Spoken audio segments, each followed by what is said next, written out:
মামা আপনি রোজা আছেন নি? সত্যি আজকে রোজা আছেন? আলহামদুলিল্লাহ মামা প্রথম রমজান আজকে প্রথম রোজা রাখছে।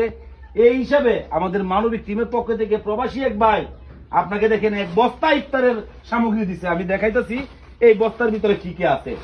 1 কেজি মুড়ি আছে ধরেন, একটা সেমাই আছে ধরেন, 1 কেজি পেঁয়াজ আছে রাখলাম নিচে,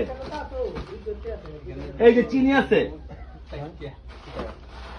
1 কেজি ছোলা বুট আছে, 1 কেজি লবণ আছে, এই যে দেখেন হলুদ আর মরিচ আছে 250 গ্রাম করে। আপনার এই মাসে আর মশলা কিনতে হবে না। এখানে আছে রসুন আদা, আপনারা মশলা কিনতে হবে না এই রমজান মাসে। 2 কেজি আলু আছে,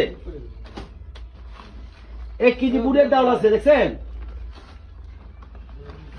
1 লিটার সয়াবিন তেল আছে। সবশেষে ভাই এখানে 10 কেজি চাল আছে।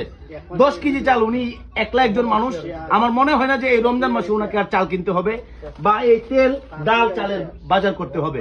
ভাই ধন্যবাদ আপনাকে, আমার এই আলীনগর গ্রামের জামিল মামাকে এই বাজারটা দেওয়ার জন্য। মামা আপনি খুশি তো? দোয়া করবেন তো ভাইয়ের জন্য? হ্যাঁ খুশি আপনি না? ভাই অনেক খুশি হয়েছে, আপনার প্রতি শ্রদ্ধা রইল ভাই।